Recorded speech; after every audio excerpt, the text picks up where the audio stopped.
Ngayon ay inamin ng kapamilya singer-actor na si Darren Espanto na naging sila noon ng kapuso actress na si Kailin Alcantara. Ginawa ni Darren ang pag-amin nang mag-guest siya sa Fast Talk with Boy Abunda nitong Lunes, April 15, 2024. Dito ay inusisa siya ng host na si Boy Abunda tungkol sa pagkakalink niya kamakailan kay Kailin at sa isa pang kapuso na si Jillian Ward. Sa ad ni Boy Abunda, doon sa pangalawang Shiniship Sa'yo, I'm talking about Kailin. What is the true story? Sabihin mo sa akin ang totoo. Naging kayo? Sagot ni Darren. Hindi ko po masagot ng yes or no. Kasi it was like parang puppy love kind of thing lang po yon. But there was sundot na tanong sa kanya ni Boy. Mabilis na sagot ng It's Showtime co-host. Opo, before we were younger. Ito rin daw ang dahilan kung bakit sila tinukso ni Vice Ganda sa It's Showtime noong nag-guest dito si Kailin Alcantara. Pagpapatuloy niya, yun nga po na tinutokso kami na kasi nga naging kami dati. Kaya ayun po, kaya kami binibiro ni Ate Vice. Pag-uusisa pa ni Boy, gaano kayo katagal? Tugon naman ni Darren. Like a year, I think. Kaya po kami very comfortable sa isa't isa.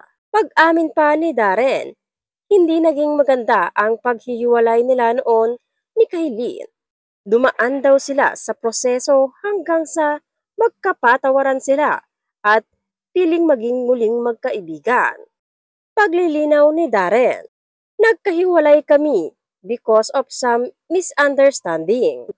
And then, when we both matured, parang 6 years later, napag-usapan na namin. Eventually, we became okay with each other again at naging friends na ulit kami. Iginiit ni Darren na walang third party sa breakup nila ni Kailin Alcantara. More on misunderstanding talaga. Kasi syempre, mga bata, parang konting petty na away, sabi niya. Bago pa man ang pag-amin ni Darren, ay kilala na silang malapit na magkaibigan ni Kailin Alcantara. Parehong naugnay sina Darren at Kailin sa kambal na sina Cassie Legaspi at Mavi Legaspi.